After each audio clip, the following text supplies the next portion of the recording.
بھائی نے پوچھا کہ یہ قبر پر کیا گلاب کے پھول ڈالنا ہی لازم ہوتا ہے یا ہم دوسرے کو کسی قسم کے پھول بھی ڈال سکتے ہیں؟ دیکھیں، غلط فہمی کا ازالہ کر لیں کہ نبی کریم صلی اللہ علیہ وسلم ایک دفعہ دو قبور کے پاس سے گزرے.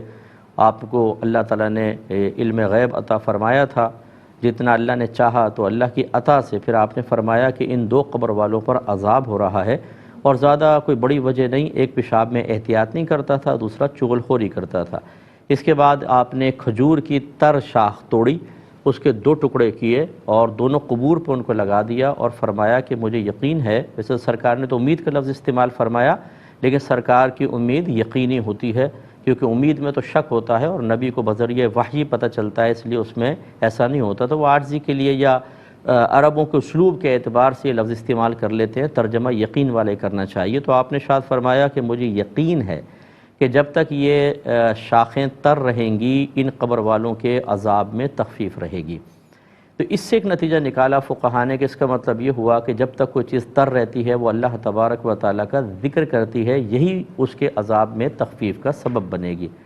پھر یہ تھوڑا سا ماحول بدلا، اب کہاں سے شاخیں توڑ توڑ کے ڈالتے، تو لہٰذا یہ پھول ڈالنے کا، خصوصاً ہمارے ہندوستان پاکستان میں پھول ڈالنے کا رواج جاری ہوا اور لوگوں گلاب کے پھول ڈالنے لگے.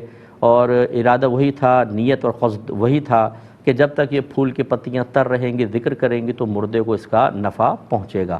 اس کا مطلب ہے کہ اصل گلاب کے پھول نہیں تھے، گلاب کی پتی نہیں تھی، بلکہ ایک چیز کا تر ہونا اور تر رہتے ہوئے ذکر الہی کرنا اور اس سے مردے کو فائدہ پہنچنا. لہٰذا اب یہ بعض بھائی تو شاید اس سے ناراض ہوں گے، گلاب کے پھول بیچنے والے، لیکن آپ گیندے کے پھول ڈال دیں، انتہائی سستے بھی ملیں گے اور کام وہی ہوگا، کیونکہ وہ ذکر الہی کر رہے ہیں. آپ پتے توڑیں اور پتے توڑ کر ڈال دیں قبر کے اوپر، جب تک پتے تر رہیں گے وہ ذکر الہی کرتے رہیں گے. گلاب کے پھول ڈالنا ہی کوئی لازم نہیں ہے. تو یہ اتنے مہنگے کر دیتے ہیں شب برات کے اندر، جو مطلب یہ کہ 50 روپے کے شاید کلو ملتے ہیں، وہ 200 250 300 600 روپے تک کلو. اور ہمارے لوگ جو ہے وہ کسی چیز کی ابتدا کو جاننے کی زحمت گوارا نہیں کرتے، اس کے پیچھے لاجک کیا ہے کچھ معلوم نہیں، رسم پہ چلتے ہیں. بس گلاب کے پھول ڈالتے دیکھا، گلاب کے پھول ہی ڈلیں گے. بھئی آپ کو اور پھول ڈال لیں، آپ کا کم پیسہ بھی لگے گا اور فائدہ وہی ہے. تو امید ہے کہ آپ بات سمجھ گئے ہوں گے.